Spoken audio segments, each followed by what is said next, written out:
Hello बच्चों, स्वागत है आप सभी का शहजाद कोचिंग क्लासेस पर। आज की इस वीडियो पर हम बताएंगे क्लास 12 सब्जेक्ट रसायन शास्त्र केमिस्ट्री का प्रश्न बैंक सॉल्यूशन का चैप्टर 3 का सॉल्यूशन। तो चलिए वीडियो को शुरू कर लेते हैं।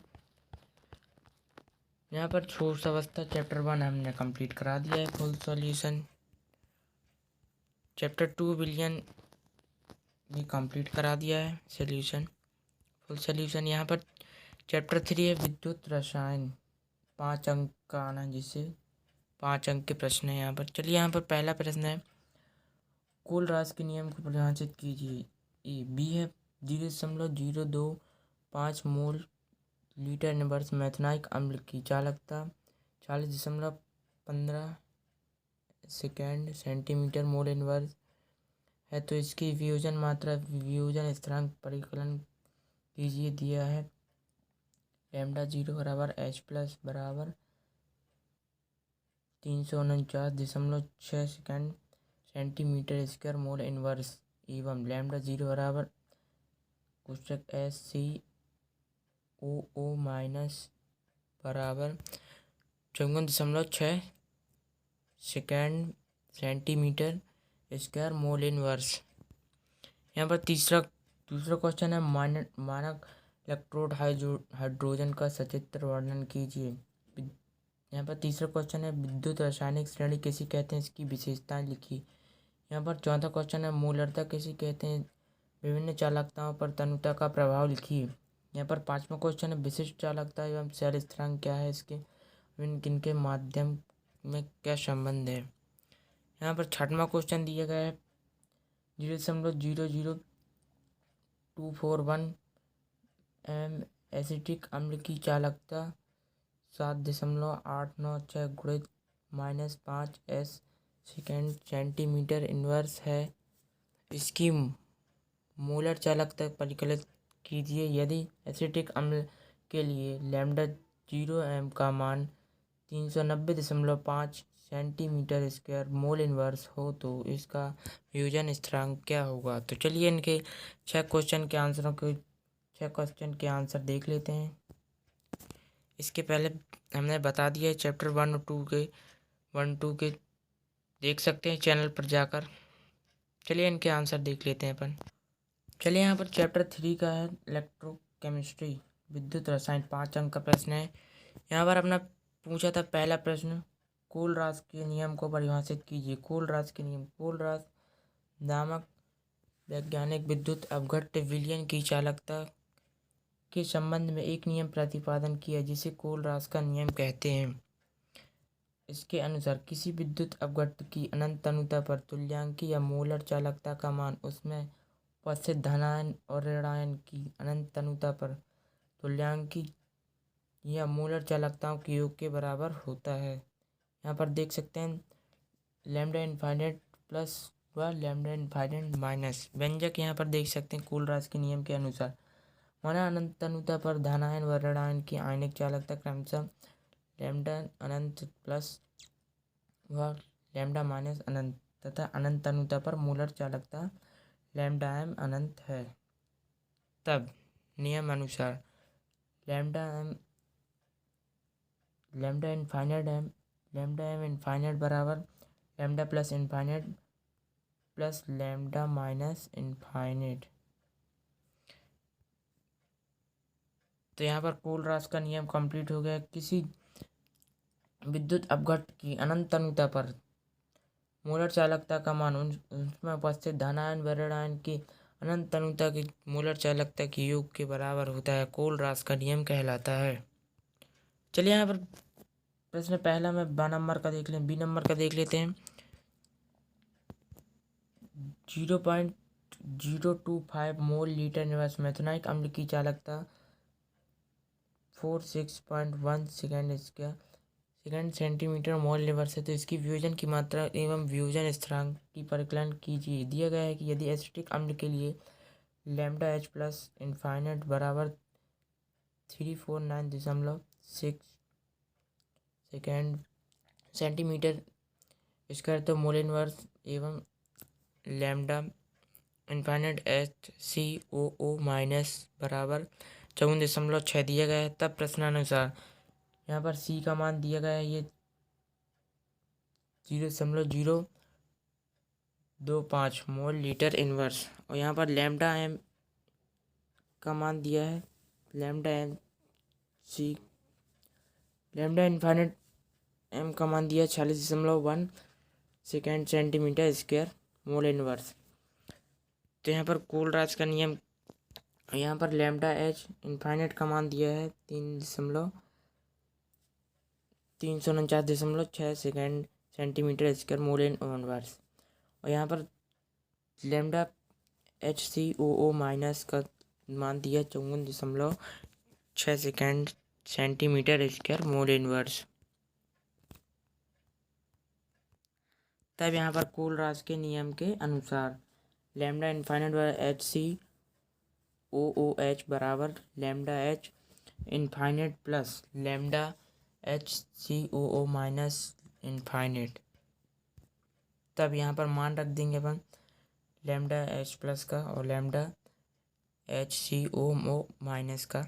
यहाँ पर 349.6 प्लस 54.6, तो यहाँ पर इनको जोड़ेंगे तो 404.6 सेंटीमीटर स्क्वायर मोल इनवर्स होगा।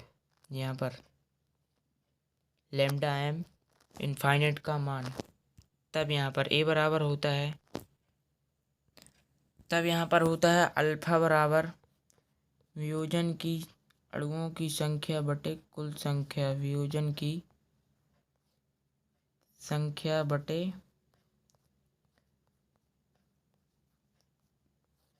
कुल अणुओं की संख्या, कुल अणुओं की संख्या। तो यहाँ पर सूत्र होता है अल्फा बराबर, देख सकते हैं यहाँ पर अल्फा बराबर lambda infinite lambda M C upon lambda infinite M. यहाँ पर देख सकते हैं यहाँ पर ऊपर वाला वियोजन के अणुओं की संख्या और यहाँ पर लैम्डा एम इनफाइनाइट होगा कुल संख्या। तो यहाँ पर अपना लैम्डा इनफाइनाइट एम का मान दिया है 404। यहाँ पर लैम्डा सी का मान दिया है, यहाँ पर देख सकते हैं लैम्डा सी का मान दिया है यहाँ पर 46.1, तो यहाँ पर मान रख देते हैं, और यहाँ पर लैम्डा एम का मान अपने ज्ञात किया है हमने, तो यहाँ पर 404.2 आया है, तो इसलिए इसको काटेंगे तो यहाँ पर अल्फा बराबर 0.114 आएगा। इसलिए के बराबर यहाँ पर होता है C alpha square upon 1 minus alpha. तो यहाँ पर अपन मान रख देंगे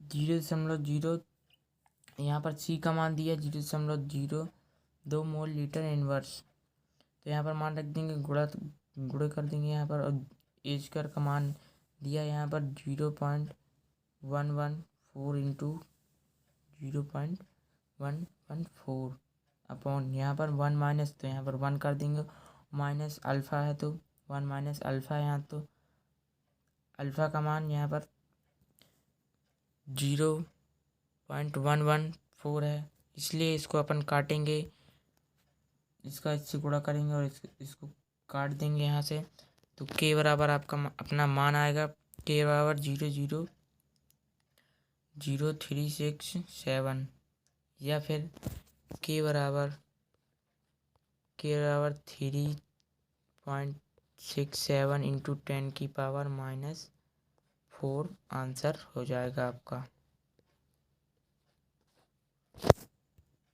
चलिए यहाँ पर आपका दूसरा क्वेश्चन कंप्लीट हो गया, पहला क्वेश्चन कंप्लीट हो गया कोलराज का नियम, और यहाँ पर वियोजन की मात्रा, वियोजन स्थिरांक पूछा था। चलिए यहाँ पर दूसरा क्वेश्चन पूछा गया है, मानक हाइड्रोजन इलेक्ट्रोड का सचित्र वर्णन कीजिए। तो मानक हाइड्रोजन इलेक्ट्रोड विभव किसी इलेक्ट्रोड की उसके लवण विलयन में 25 सेल्सियस 298 ताप पर एक एटम दाब पर डुबाने पर जो विभव उत्पन्न होता है उसे मानक इलेक्ट्रोड विभव कहते हैं। इसका मान मानक हाइड्रोजन इलेक्ट्रोड के सापेक्ष ज्ञात किया जाता है क्योंकि इसका विभव शून्य होता है। मानक हाइड्रोजन इलेक्ट्रोड का विभव शून्य होता है। यहाँ पर मानक हाइड्रोजन इलेक्ट्रोड का निर्माण। मानक हाइड्रोजन इलेक्ट्रोड के लिए प्लेटिनीकृत तारनुमा इलेक्ट्रोड लेते हैं। इसे कांच की एक नली में फिट कर देते हैं। इसके ऊपरी सिरे द्वार बना रहता है जहां से हाइड्रोजन प्रवेश कराई जा सकती है। इसे 1 मोल प्रति लीटर H3+O वाले विलयन में डुबा देते हैं और 25 सेल्सियस और 298 केल्विन ताप पर एक एटम दाब पर ऊपरी द्वार से हाइड्रोजन प्रवेश कराई जाती है। प्लेटिनीकृत तारनुमा इलेक्ट्रोड व H3+ के बीच शीघ्र साम्य स्थापित हो जाता है। इस स्थिति में विभव का मान शून्य हो जाता है। यही हाइड्रोजन इलेक्ट्रोड का मानक इलेक्ट्रोड विभव कहलाता है। इसकी सहायता से अन्य धातुओं के मानक इलेक्ट्रोड विभव का मान ज्ञात कर लेते हैं। रासायनिक अभिक्रिया यहाँ पर देख सकते हैं। यहाँ पर एनोड पर यहाँ पर चित्र देख सकते हैं। 3.8 चित्र में मानक इलेक्ट्रोड हाइड्रोजन विभव यहाँ पर देख सकते हैं। यहाँ पर H2 गैस निकलती है, हाइड्रोजन गैस निकलती है। यहाँ पर निकलने वाली H2 गैस के बुलबुले, यहाँ पर शुद्ध जल भरा हुआ है। यहाँ से शुद्ध H2O गैस है। यहाँ पर वायुमंडलीय दाब पर ये प्लेटिनम की तार है और ये कांच की जैकेट है। प्लेटिनम का ब्लेड लेपित प्लेटिनम की पत्ती है। इस प्रकार से HCl विलयन मानक हाइड्रोजन इलेक्ट्रोड का चित्र है यहाँ पर। चलिए यहाँ पर इनकी रासायनिक अभिक्रियाएं समझ लेते हैं अपन। एनोड पर ऑक्सीकरण अभिक्रिया जैसे H2 क्रिया 2H+2A ऋण। इस सेल में बाईं ओर निम्न प्रकार SHC को दर्शाता है। H2 1 atom Pt/H+ 1.0 millimetre.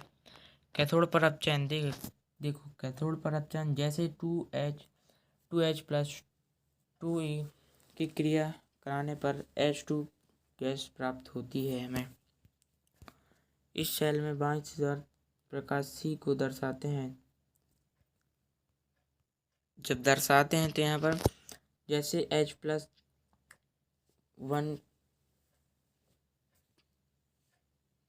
Metre 1.0 मीटर/H2 1 atom Pt। तो चलिए यहाँ पर आपका दूसरा क्वेश्चन कंप्लीट हो गया। चलिए यहाँ पर हम तीसरे क्वेश्चन की बात कर लें। यहाँ पर पूछा है विद्युत रासायनिक श्रेणी या सक्रियता की श्रेणी किसे कहते हैं, इसकी विशेषताएं लिखिए। विद्युत श्रेणी इलेक्ट्रोकेमिकल सीरीज। तो यहाँ पर विद्युत रासायनिक श्रेणी की परिभाषा देख लेते हैं। विभिन्न तत्वों एवं आयनों के उनकी मानक अपचयन विभवों E0 के बढ़ते क्रम में व्यवस्थित करने से जो श्रेणी प्राप्त होती है उसे विद्युत रासायनिक श्रेणी या सक्रियता की श्रेणी कहते हैं। यहाँ पर विद्युत रासायनिक श्रेणी की परिभाषा हो गई। चलिए यहाँ पर हम इनके विशेषताएं देख लेते हैं। धातुओं के धन विद्युत गुण में जो परमाणु अपने बाह्यतम कोश में सबसे सरलतम से इलेक्ट्रॉन त्याग करता है वह उच्चतम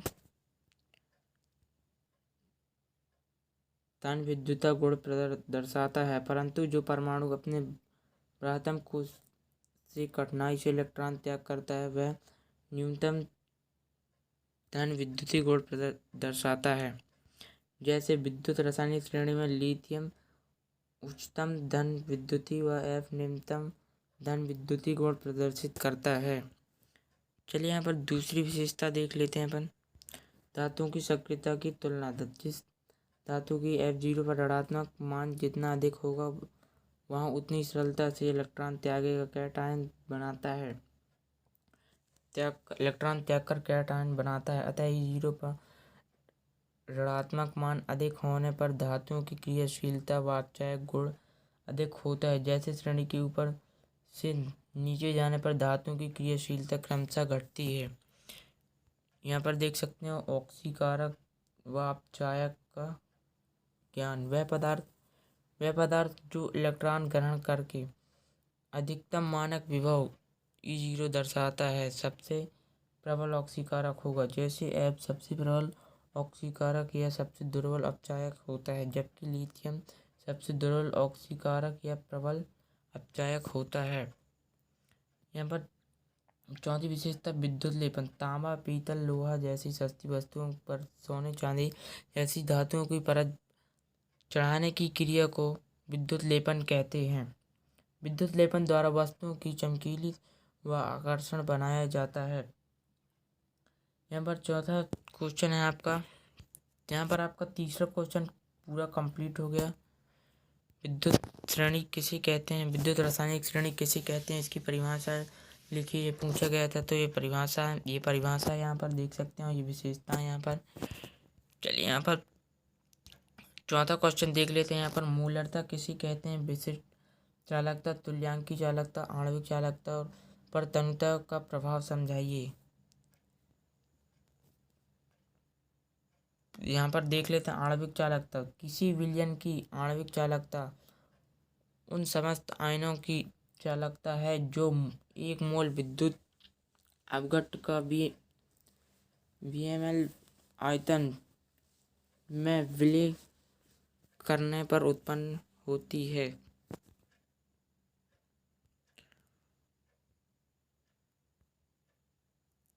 अथवा किसी विलयन की आणविक चालकता उस विलयन की विशिष्ट चालकता के पर आयतन भी के गुणनफल के बराबर होती है।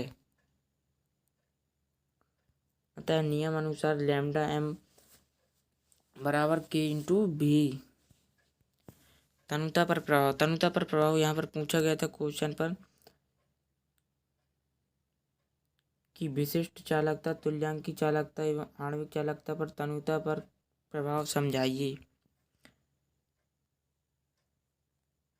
तो तनुता बढ़ने पर विशिष्ट चालकता घटती है। इसका कारण यह है कि प्रति घन सेंटीमीटर में आयनों की संख्या घटती है, किंतु तनुता बढ़ाने पर तुल्यांकी चालकता लैम्डा EQ बराबर K/V एवं आणविक चालकता लैम्डा m बराबर K/V का मान बढ़ता है। इसका कारण यह है कि दोनों का मान विशिष्ट चालकता व आयतन का गुणनफल होता है। विशिष्ट चालकता में जितनी कमी होती है तुलनात्मक रूप से आयतन में अधिक होती है, फलस्वरूप दोनों का गुणनफल सदैव अधिक प्राप्त होता है। इसलिए तनुता बढ़ाने पर तुल्यांकी चालकता आणविक चालकता बढ़ती है। यहाँ पर सूत्र देख सकते हैं, लैम्डा EQ और लैम्डा m बराबर K/V होता है। आणविक चालकता का सूत्र। चलिए यहाँ पर आपका चौथा क्वेश्चन पूरा कंप्लीट हो चुका। 4 क्वेश्चन पूरे कंप्लीट हो चुके। 5वां क्वेश्चन यहाँ पर पूछा गया है, विशिष्ट चालकता एवं शैल स्थिरांक क्या है, इसके मध्य क्या संबंध है। तो विशिष्ट चालकता किसी चालक के विशिष्ट प्रतिरोध के व्युत्क्रम को विशिष्ट चालकता कहते हैं, अथवा 1 सेंटीमीटर क्यूब विलयन की चालकता एक विशिष्ट चालकता कहते हैं और इसके कप्पा संकेत द्वारा व्यक्त करते हैं। व्यंजक विशिष्ट प्रतिरोध का व्युत्क्रम विशिष्ट चालकता कहलाती है। चलिए यहाँ पर व्यंजक देख लेते हैं अपन। विशिष्ट चालकता शैल स्थिरांक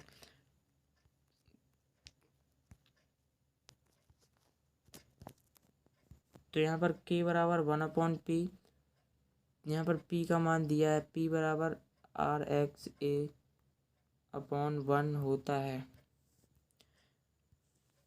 तो p का मान समीकरण 1 में रख देंगे, तब k बराबर 1/RxA/A, k बराबर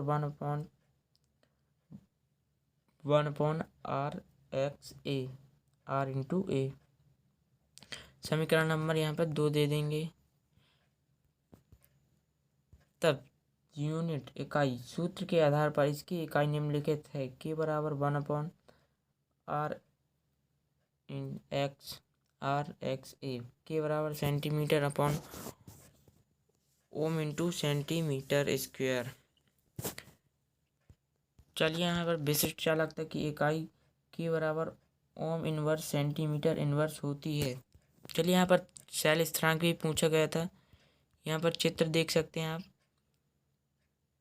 व्यंजक का,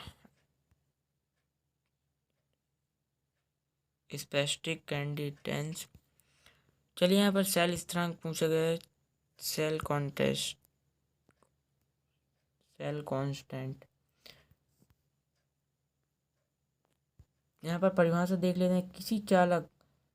किसी चालकता शैल में दो इलेक्ट्रोडों के बीच की दूरी व किसी इलेक्ट्रोड के अनुप्रस्थ काट के क्षेत्रफल A का अनुपात सदैव स्थिर होता है, जिसे शैल स्थिरांक कहते हैं। इसे x से संकेत या x के द्वारा दर्शाया जाता है। तब शैल स्थिरांक x बराबर 1/A। तब इकाई सूत्र के आधार पर शैल स्थिरांक की इकाई x बराबर 1/A, तो शैल की स्थिरांक इकाई होती है centimetre upon centimetre into centimetre dot. तब x बराबर सेंटीमीटर इनवर्स शैल, अतः शैल की इकाई होगी सेंटीमीटर इनवर्स। शैल की इकाई है, शैल स्थिरांक की इकाई। चलिए यहाँ पर विशिष्ट चालकता और एवं शैल स्थिरांक में संबंध पूछा गया था। तो विशिष्ट चालकता बराबर चालकता गुणित शैल स्थिरांक, तो k बराबर 1/RA। चूँकि यहाँ पर c बराबर 1/RA, x बराबर 1/A, तो यहाँ पर k बराबर c capital small s, x capital X आ जाएगा यहाँ पर। तो चलिए यहाँ पर विशिष्ट चालक, चूँकि विशिष्ट चालकता बराबर चालकता यहाँ पर स्मॉल x है और शैल स्थिरांक यहाँ पर कैपिटल X है। यही सिद्ध करना था विशिष्ट चालकता और शैल स्थिरांक में संबंध। चलिए यहाँ पर आपका 5वां क्वेश्चन कंप्लीट हो गया पूरा। चलिए नेक्स्ट क्वेश्चन की तरफ बढ़ते हैं अपन। यहाँ पर दिया है 0.00241 एसिटिक अम्ल की चालकता 7.896 इंटू 10⁻⁵ सेकेंड सेंटीमीटर इनवर्स है, तो इसकी मोलर चालकता को परिकलित कीजिए। यदि एसिटिक अम्ल में लैम्डा एम इनफाइनाइट का मान 390.5 second centimetre square mole inverse है, तो वियोजन स्थिरांक क्या होगा। तो यहाँ पर प्रश्न अनुसार देख सकते हैं। यहाँ पर C का मान दिया है 0.00241 m बराबर K का मान यहाँ पर दिया है 7.896 into 10⁻⁵ second centimetre inverse. Lambda infinite m बराबर, लैम्डा इनफाइनाइट m का मान दिया है यहाँ पर 319 into 0.5 second centimetre square mole inverse. तो यहाँ पर सूत्र होता है लैम्डा एम सी बराबर K into 1000 centimetre cube upon M. तो यहाँ पर सूत्र में रख देते हैं। यहाँ पर के का मान रख देंगे, यहाँ पर के का मान दिया है और यहाँ पर 1000 का मान रख सकते हैं। 10 - 5 कर देंगे, तो यहाँ पर अपन को यहाँ से लैम्डा एम सी का मान 32.76 प्राप्त हो जाएगा, 32.76 प्राप्त हो जाएगा। इसलिए लैम्डा एम सी का मान अपन अल्फा बराबर सूत्र होता है lambda M C upon 1 minus alpha सूत्र होता है, तो इस सूत्र में रख देंगे अपन। तो यहाँ पर देख सकते हैं के बराबर सी का मान यहाँ पर ये दिया गया है, तो यहाँ पर अल्फा स्क्वायर, तो अल्फा स्क्वायर कर देंगे अपन। अल्फा स्क्वायर अल्फा का मान ये दिया गया है, यहाँ पर देख सकते हैं 8.4 इंटू 10⁻⁻² बटे में 1 माइनस अल्फा है, तो 1 माइनस अल्फा का मान 8.4 इंटू 10⁻² है। तो इसलिए इन सबको काटेंगे तो इसका राइट आंसर हो जाएगा अपना के बराबर 0.000 के बराबर 0.0000186 इसका राइट आंसर हो जाएगा। या फिर के बराबर 1.86 इंटू 10⁻⁵ इसका राइट आंसर हो जाएगा। चलिए यहाँ पर आपका चैप्टर 3 भी पूरा कंप्लीट हो गया। इसके पहले हमने चैप्टर 2 और चैप्टर 1 की वीडियो भी बता दी है, चैनल पर जाकर देख सकते हैं। यहाँ पर आपका चैप्टर 3 पूरा कंप्लीट हो गया। नेक्स्ट वीडियो में इसकी हम चैप्टर 4 बता देंगे, 6 भी बता देंगे, चैप्टर सभी ऑल चैप्टर कंप्लीट करवा देंगे। इसके पहले हमने फिजिक्स के पूरे सभी चैप्टर कंप्लीट करा दिए हैं, बायोलॉजी के भी कंप्लीट करा दे रहे हैं यहाँ पर। तो वीडियो पसंद आई तो वीडियो को लाइक ज़रूर करें, और चैनल पर नए हो चैनल को कर लीजिए एक बार सब्सक्राइब।